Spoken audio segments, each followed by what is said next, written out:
you pick the name Worlds Collide. Yeah. Obviously, Puerto Rico versus Mexico, but I feel like there's a little double meaning there. I feel like when you talk about worlds colliding, I know you went on Instagram recently and said the takeover is starting. Yeah, it's a bit of everything. I mean, it's like, you come to a city like Chicago and you sit down, you do your research, and the one thing in boxing is, if you sit down with a fighter or a manager and he tells you his guy's going to sell 800 tickets, cut it in a quarter, right?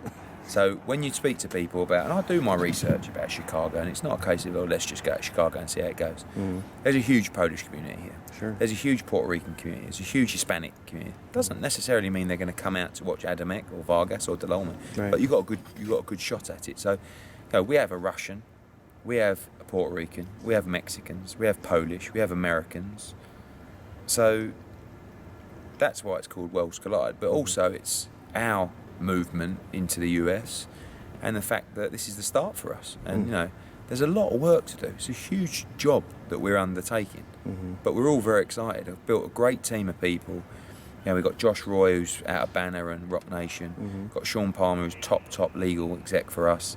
We've got Kevin Rooney, we've employed now from, I used to work for DeBella. Yeah. We've got Eric Botcher, who's a DeBella and PBC matchmaker. He's now our matchmaker. So we're really building a strong team, and this isn't something that we're going to break through after 3 months and say, this is like, it's going to take 2 years to really establish ourselves as the biggest promoter in the US. Yeah. And what's refreshing is, I feel quite proud when people say, the US is really hotting up.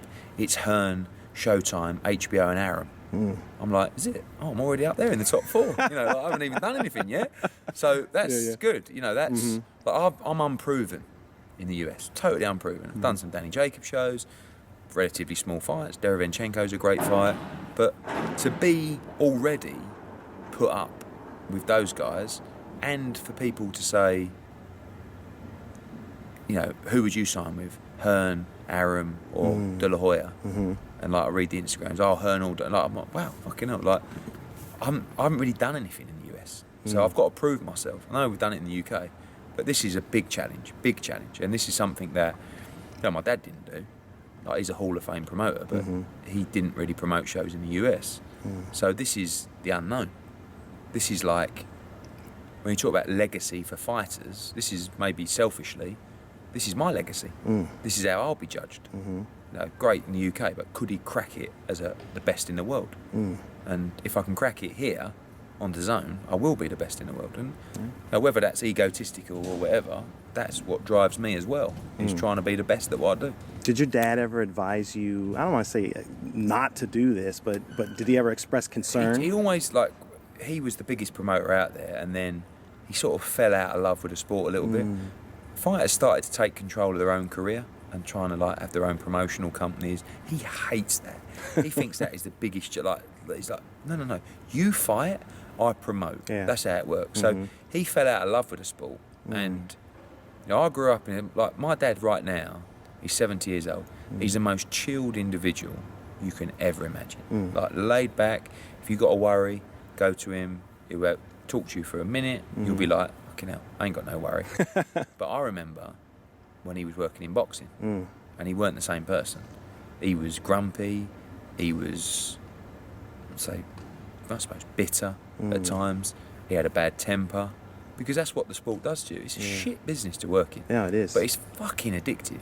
It is. I know. It's like, when boxing gets you, don't forget, I've been going to shows since I was 9 years old, Yeah. right? So it's always been in my life. Yeah. But we promote darts, snooker, 10-pin bowling, 9-ball pool, golf, everything. Boxing's a small part of our business. Yeah. But I can't get the same thrill, personally, when I go to those.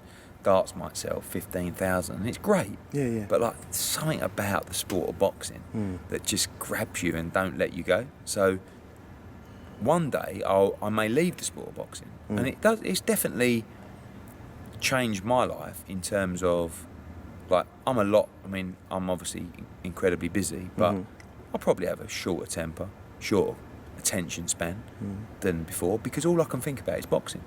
I'm doing 40 shows a year. Yeah. I'm building cards, 8 cards for the next 2 months in my head all day. Wow. Sometimes I'll go home, my kids will be talking to me, or my wife, and she'll talk, and I'm just thinking about, need to get that 6-rounder on in Boston, like while I'm looking at her, you know. But you have to live it. Sound like me. I know, but at the end of the day, if you don't live whatever you do, you ain't going to be successful. Right. But it's a sacrifice you have to pay to be successful. And at some point in your life, you may turn around and go, you know, this is affecting my life, and could be your marriage, could be your kids, could be anything. Might be you on the road, and you're like, but it's only the same for you. You know, you might be in a stage where you've been away from your friends or your family for so long, and then a show pops up, and you're like, fuck, I need to be there. Right. And it's like, oh, you know, darling, I've got this shit. Well, you don't have to go, no, I can't. You can't miss that, do you know what I mean? Because if you do, everyone's going to go, where's the FightHype videos? That's true. Or you're going to miss your views. Yeah. So you have to make that decision in your life. Do you want it or do you not want it? Maybe when you become so successful, as Marvin Hagler said, it's very hard to do your hill sprints when you're wearing silk pyjamas. That you turn around and you go, no, I don't want it anymore. Yeah. You know, I don't have the same passion and drive, or I just want to spend some time with my kids, or I just want to go on holiday and turn my phone off for 3 days. Do the what I Kiki mean? challenge. Yeah, exactly.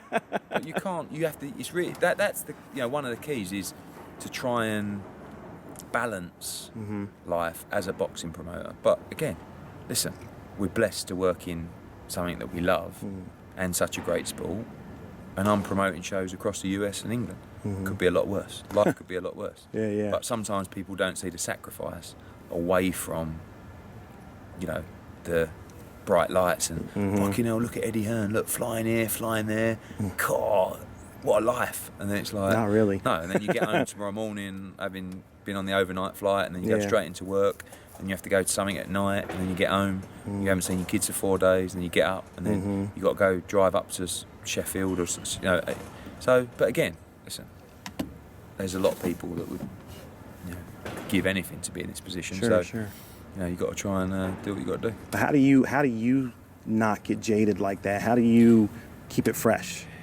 Just the different opportunities. Yeah, I think you try and give yourself the breaks. Like,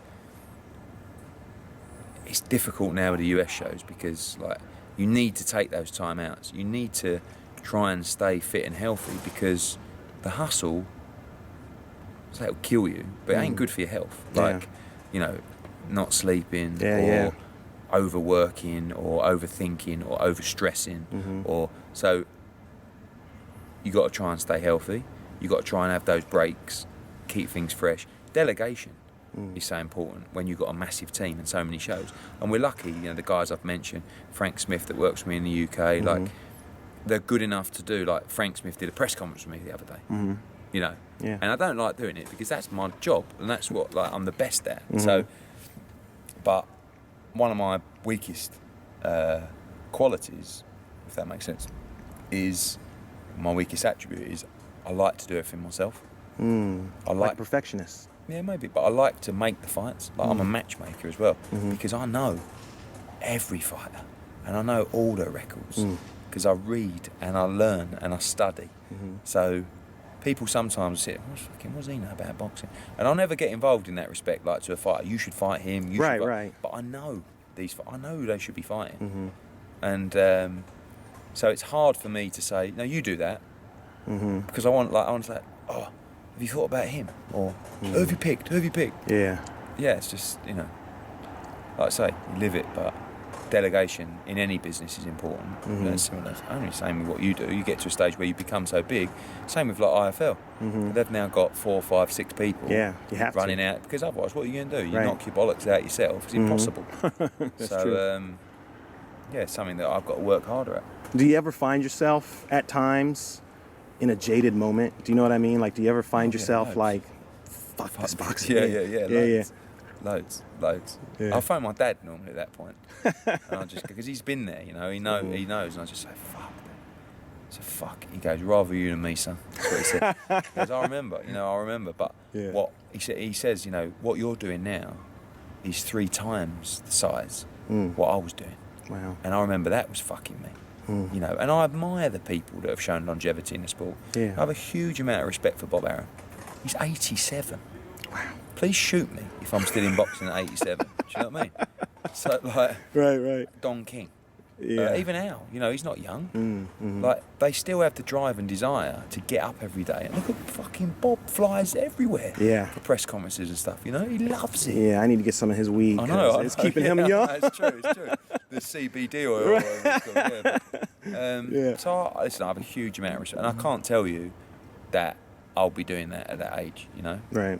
I don't know how long I'll be in boxing. Mm. You know, it'll certainly be another 10 years. Mm. But life, you know, you've got to enjoy yourself in your life. And I might wake up one day, if you haven't got the passion for it, now me and my dad have a saying, no passion, no point. When you're a salesman, which is what I am, a glorified salesman. Sure, yeah. If you don't believe in the product, you can't really sell it. Right. You know? Doesn't matter whether it's a show or a photocopying machine.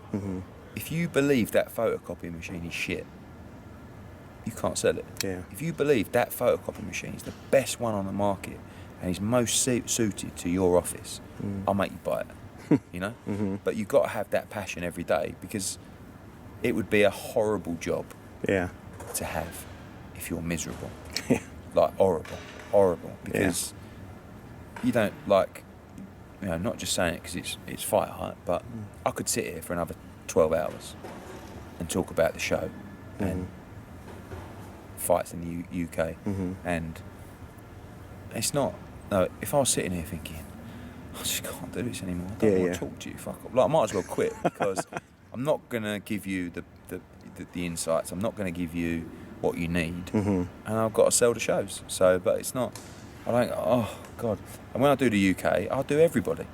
I'll stay there right to the end, making sure that I deal with every bit of media. And it might be a kid who's just started a YouTube channel, who's got 200 followers. Do you know what I mean? Yeah. But he's still got to train there for 4 hours to come and see us. That's true. And maybe when he gets up to 200 million, he'll remember us. You know what I mean? That's a good point.